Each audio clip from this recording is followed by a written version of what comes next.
right there, it's a beautiful Monday morning and I'm extremely excited to be here on Joy News Interactive to hear what you have to say on trending issues. My name is Benis Abubedo. I'm excited also because today's the 31st of July. August is a few hours away and well, it's the entire team's wish that it brings you lots of peace and happiness. You're watching us here live on the Joy News channel on Multi TV, DSTV channel 421 and Go TV channel 144. We're also live on Facebook. Send your messages on Facebook and Twitter, Joy News on TV, and I'll be glad to share them right here with the rest of the world. Now let's start. Now, the long fight to end Galamsey seems to have reached its peak as government has decided to fight hard. The military is deploying 10 platoons to clamp down the practice of illegal mining. Now, we've seen that a lot of people have died as a result of this, both some military personnel as well as the Galamseyers themselves. So you tell me what you think about government's initiative to stop this practice. Now, the move, according to government, is to provide protection for both life and property against illegal miners and the activities. In the last couple of months, there have been discussions on whether or not to involve the military and whether that's even the best way to end Galamsey. How far do you think the deployment of a joint police-military task force will go in ending the Galamsey menace? And I have a few comments here about this particular issue. Yao Perry thinks he doesn't care whatever is going on because this will not put food on his table. He thinks it's quite discriminative, and he accuses the government of discrimination in dealing with this particular matter. Richmond Osea Mankwa, now you're saying commitment is key in everything. So for you, if the government remains committed to ending the menace, you believe nothing can stop them, and you add that with a hashtag Galamsey must end now. Sana Mohammed says if only they are committed to the ending of it, then Galamsey will be history. Efia Educhumwa says that it's a very good task, she thinks, and Desmond Dokle says it will go a long way to help eradicate the menace because soldiers will not entertain or condone the mispractice as far as Galamsey is concerned. Let's hear what Lebanon has to say. And he says, I'm waiting to see that Ghana where these security strategies are kept secured and the citizenry only get to admire the aftermath. So I'm assuming Lebanon doesn't care how the military does this. He doesn't care how the government fights it. But his problem is that he would rather wish nobody knew about it. And after, when we start seeing the results, then everybody gets to know that this was a strategy of the government. Samuel Jr. says, well, that's great. And he wants to join as a civilian consultant. I must say some patriotism over there. And Richmond Kessie says, I think we can go far provided the communities give them the necessary support. And Nanayao Amenema says he's just praying. He's praying that it won't be compromised. I don't know what kind of compromise he's thinking about, but that's his prayer. Frank Matarazzi says, oh, okay, that's too harsh, Frank. I mean, the military have promised that they're not going to fight aggressively, but they've said that if their lives are threatened, then they would have to fight back. But they're going in not with a lot of force, just with mild force to stop the practice. And Amwa Ishmael say, well, this will work if only it's not a 9-day wonder. Let your messages keep coming here on Facebook, and I'll be glad. If you have any suggestions for the government, why not? This will be a great platform to share it. Now, away from ending Galamsey, most of us grew up watching the state broadcaster, that's the Ghana Broadcasting Corporation, at a time when it was the only media establishment in the country in terms of television. I still remember some of the programs, Talking Point, Akan Drama, Kantata, Kwasasa, and By the Fireside. Now, those shows would keep you glued to your seat. And Radio Ghana was across all 10 regions. Remember the signature tune before the news starts? Well, These are some fond memories I have of GBC back in the day. It's your turn now. Share with us the fondest memory you have of the state broadcaster. And Desmond Oakley says, Akan drama and talking points. He wishes they were back on air. Well, I think they still do that. They still do. I'm sure, Desmond, you've stopped watching GTV, but if you watch it, they still do. Janet says, in fact, before the 7 o'clock news, the drums were beaten and TV programs were fun, such as the late night movies, and she mentions a few.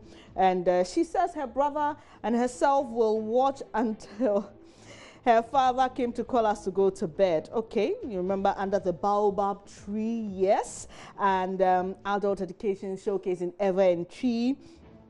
And Diabolo, Sugar Daddy. She goes on and on and on. I'm sure this brings back a lot of great memories. Yabua Solomon says the time of showing by the far side, Journey to the West. That's another famous one. Inspector Bediakum and the Key Soap concert party.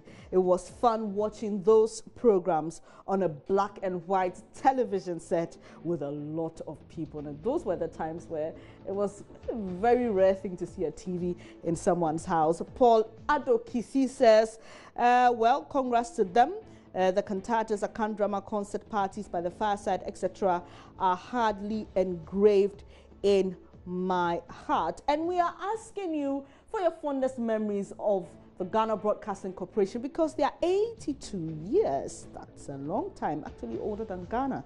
And so a lot of your comments still coming in.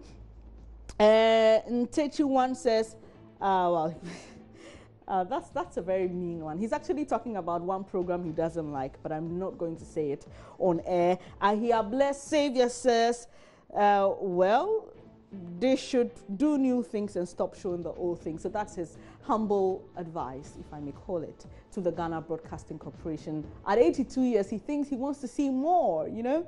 And Philip Ehuma says, my father used to have a radio set which was always tuned to GBC and a black and white TV ready to watch Talking Point and Akan drama. Okay. Okay, Emmanuel Kwabnanya is actually sending us a message on behalf of his father. It's interesting, isn't it? I'm sure his father doesn't want to comment on Facebook, but Emmanuel says, my dad said Osofo Dazi, and he's laughing at his own comment. Keith says, how deep and accurate was the world news? I'm just wondering how, what he's trying to say there. And Nisanya Joseph says, over to you, Joe Latte. And well, main pieces thinks that after 82 years, he also wants more. Kweku Bento says, the last to report on current news development. Fred Bongo says, Osofo Dazi by the fireside, and well, by the fireside, Inspector Bediakon. So you just keep those messages coming in, and obviously what you like to see from the state broadcaster, even as they turn 82. That's a long time, older than most of us. Anyway, social media has come to stay, I guess. Maybe if we would see anything, it may just be an improvement of what we already have. And it's used by different people in diverse ways. Good thing is, it facilitates convenient communication and helps strengthen bonds. Some businesses also benefit and use social media to achieve good outcomes. On the other hand, yes, everything has two sides, isn't it?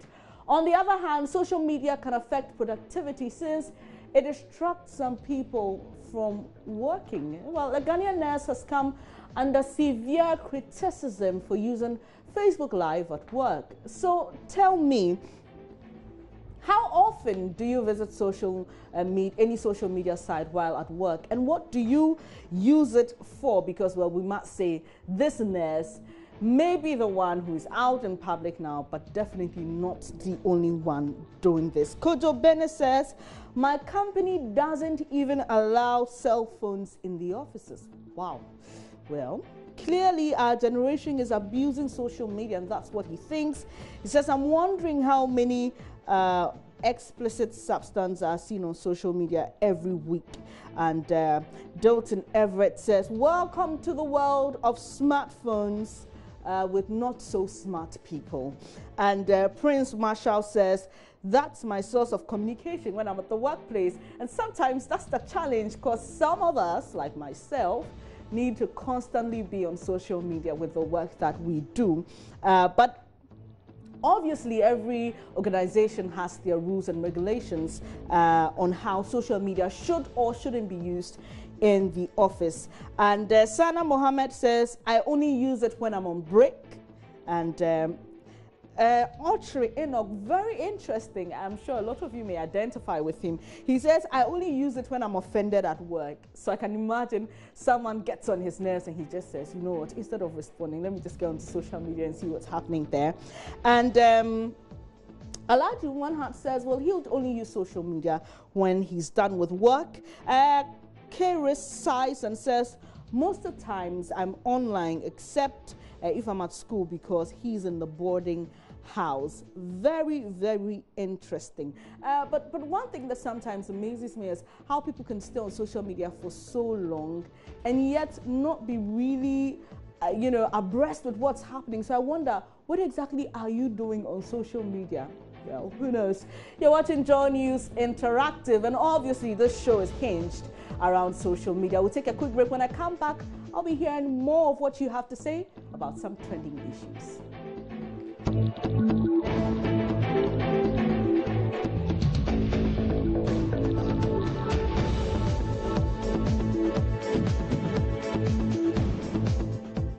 You're welcome back. This is Joy News Interactive with me, Benes Abu Ubaid. We've spoken about Galamsey and how government is deploying some 400 personnel as part of the first batch of a task force to end illegal mining. And we've also spoken about the GBC. They're 82 years, and you shared your fondest memories. Now, for those of you who love football, I'm sure this will interest you.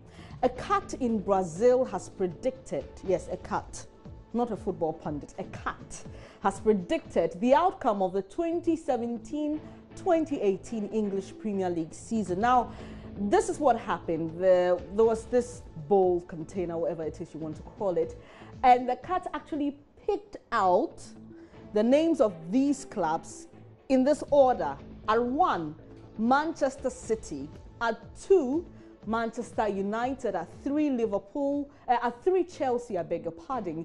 And at 4, Liverpool. Now, will the cat get its prediction right? Well, let's hear what some of you have been saying on Facebook on this matter. And Nyami Joseph says, and the first shall be the last. So, well, I'm sure he's thinking about a swap in the order. And Adams Masaudu replies and says, what Dakra means you're sleeping. The league is blue, and we know who the Blues are, Chelsea, isn't it? Nami Joseph says, pray to God you'll be at the 6th position. And well, Adam laughs back at his comment. And Desmond Oakley says, Chelsea, it should go and sleep. Okay, you mean the team Chelsea should go and sleep. They are not among the men. And Kojo Bene says, the gun of Arsenal will kill that cat. And my Blues will be languishing on the top spot watching the funeral of Arsenal. It's just interesting that Arsenal did not appear in the top 4 of this cat's prediction. And Intechi1 says, well, my elder brothers, let's get this cat on fire. Okay, he's asking one AC Nam to bring the akple. Okay, interesting. Emmanuel says, this cat took excessive alcohol. Are you serious, Emmanuel? Before predicting Manchester United all the way. And Topaz Roro says, really, I believe my cute parrot too can predict the EPL outcome because it's very smart. Okay, Topaz, let's see what your parrot comes out with, and let's see if it has any way, in any way will relate to this cat's prediction. And this one from Chelsea Johnson says, well, they started again. That's what they did with the octopus some time ago. And Gilbert Twitter says, absolutely wrong. The same prediction was done last year, but it didn't work. So he's learning from history. He thinks, well, I won't give this a thought at all because we've heard of it before and it didn't work. And Sparatus is asking a very interesting question. He says, since when did cats start playing football? Well, and Nanaya says, I love this cat. Obviously, you can see the prediction is in his favor, and he's a Manchester City fan. And Destiny Krabia says, Liverpool will never walk alone. But interestingly, this cat put Liverpool at number 4. Maybe he's excited about that. I don't know what you think. But let me just go through the prediction in terms of ranking. At number 1, the cat put Manchester City. At number 2, Manchester United. At number 3, Chelsea. And at number 4, Liverpool. Your comments are still welcome on this matter. I don't follow the EPL, so anything goes for me. I'm a Spanish La Liga girl.